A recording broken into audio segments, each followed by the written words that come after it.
À Chessy, on ne marie plus seulement des amoureux, on marie des OQTF. Oui, des obligations de quitter le territoire français, transformées en faire-part de mariage.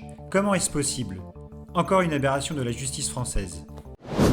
Les faits sont simples. Des étrangers sous OQTF se marient en mairie, une tactique pour contourner la loi, régulariser en masse et faire porter le coup aux contribuables. Pendant ce temps, les OQTF s'accumulent, les fraudes se multiplient et l'état de droit se transforme en farce. On va parler de Chessy, en Seine-et-Marne. Vous êtes choqués, évidemment, par ce qui se passe en Seine-et-Marne. À Chessy, le maire et ses adjoints ont décidé de démissionner parce qu'ils ne veulent pas que la justice leur impose de marier un OQTF. On peut les comprendre, un individu sous l'obligation de quitter le territoire français. Cet élu était contraint de célébrer le mariage d'un étranger sous OQTF. Il a donc préféré abandonner son mandat. Jacques Serret, cette situation totalement ubuesque, vous souhaitez la dénoncer ce matin? Oui, ubuesque, Romain, il n'y a pas d'autre mot. Et il faut saluer ce matin le courage de cet édile, Olivier Bourgeault, et de son équipe qui refuse de céder à l'absurdistan. Il faut se rendre compte du non-sens de la situation dans laquelle cet élu se trouve. L'État lui demande de célébrer le mariage d'un individu auquel ce même État a donné l'obligation d'être hors de France. On peut chercher la logique longtemps, Romain, et il n'y en a pas. Le monde à l'envers réagit ce maire sans étiquette politique, et nul ne peut lui donner tort, si ce n'est la loi. Après 9 mois de bataille administrative et juridique, cet élu doit céder, capituler. Il a préféré démissionner car une ordonnance rendue il y a 7 jours par le juge des référés du tribunal judiciaire de Meaux l'enjoint de procéder à la célébration de ce mariage entre madame, de nationalité finlandaise, et monsieur, algérien, en situation irrégulière et sous obligation de quitter le territoire.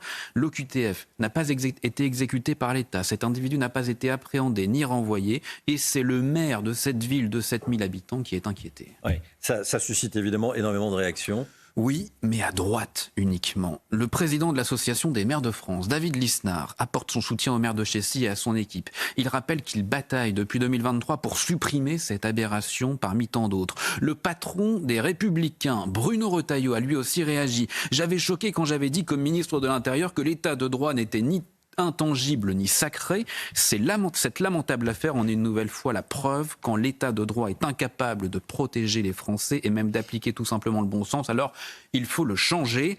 Éric Ciotti, le patron de l'UDR, alerte lui aussi. Les maires sont aujourd'hui exposés et en danger. François-Xavier Bellamy, l'eurodéputé LR, explique « Quand la justice soutient l'illégalité, c'est tout notre droit qu'il faut remettre à l'endroit ». Enfin, Valérie Pécresse, la présidente de la région Île-de-France, s'emporte. On marche sur la tête, dénonce-t-elle. Elle qui voit dans cette affaire l'incapacité de l'État à faire respecter les lois de la République. Alors, c'est bien là tout le problème, parce que le parquet de Meaux ne fait qu'appliquer la loi. Oui, le tribunal judiciaire de Meaux est très critiqué pour cela. Mais pardon, Romain, c'est sa mission. Et c'est la loi. La loi, c'est les législateurs qui l'a fait. Autrement dit, nos responsables politiques. Car il faut analyser en détail les lignes de ce dossier. Cet homme qui souhaite se marier est toujours sous OQTF. Mais figurez-vous que cette obligation de quitter le territoire n'est plus exécutable. C'est insensé, mais c'est bel et bien vrai. Pour la simple et bonne raison que cette OQTF a été délivrée en février 2022. Elle a plus de 3 ans. Et au bout de 3 ans, une OQTF ne peut pas justifier un placement en rétention administrative ou une assignation en résidence. Pour que l'OQTF redevienne exécutable, il faudrait que la préfecture en délivre une nouvelle.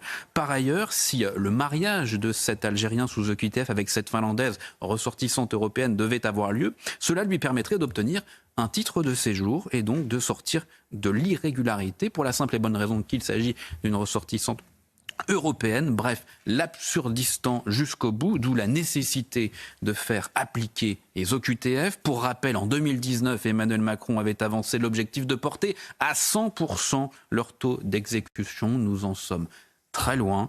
En attendant, l'urgence est aussi de changer la loi, car ce maire, ou plutôt cet ancien maire désormais, est susceptible de se retrouver devant la justice pour avoir eu ce courage, le courage de dire non à l'absurde. L'équipe municipale de Chessy démissionne devant l'obligation de devoir marier un étranger sous OQTF. Les habitants, eux, sont d'accord avec les décisions prises par la mairie.